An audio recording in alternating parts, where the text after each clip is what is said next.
اي حد بيسمع مستر احمد شريف فهو سكر في الميه، فتيجي تشربه كده تلاقيه مسكر وحلو كده.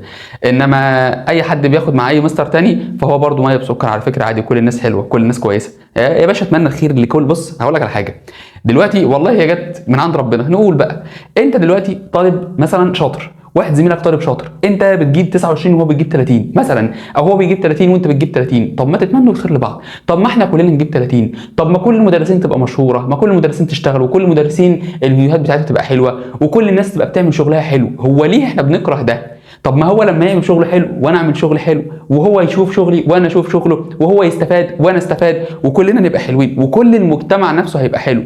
ليه كل الناس اللي معاه حاجه مثلا تلاقي واحد متعلم حلو، او واحد مثلا بيذاكر بطريقه حلوه او شاطر، واحد تاني بيحقد عليه؟ وعلى فكره يعني بنسبه كبيره اللي بيحقد عليه بيكون اللي هو يعني ممكن يكون شاطر زيه على فكره بالمناسبه يعني والله، او ممكن يكون خايب بدرجه معينه فهو بيبقى بيحقد على الشخص ده. طب ما تبقى شاطر زيه، هو انت ليه تحقد عليه؟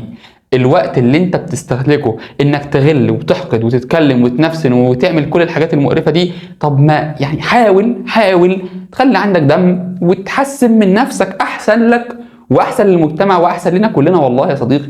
طيب والكلام ده بيبقى نابع من البيت برضو على فكره يعني بالمناسبه، بما ان انتوا شباب صغيرين، فالكلام ده يعني لو في اولياء امور يا ريت لو في اولياء امور بيسمعوني، فيا ريت الكلام اللي انا قلته ده يتاخد على محمل الجد يعني ان شاء الله. لان بنشوف ناس يعني انا كنت طالب من كام سنه، يعني ممكن نقول مثلا في اعدادي ده كنت انا مثلا من 10 12 سنه مثلا، فكنت انا طالب، فانا شايف الحاجات دي بتبقى قدامي، عارف زميلي ده بيبقى شايف زميلي ده، وكل واحد بيبقى عارف يعني تمام. فيعني والحاجات دي بتفضل في الطالب حتى هو كبير، بياخد وقت عشان يطلع منها، وعلى ما يطلع منها بتكون الصوره الوحشه اتاخدت عنه، وبتبقى الصوره بنسبه كبيره والله كان قدام عينيا، وكلنا عارفين الكلام ده بيبقى يعني بيبقى معروف من الاهل مش من الواد نفسه، يعني مش من الطالب نفسه، بتبقى من ان الاهل زرعوا الحته دي في الطالب.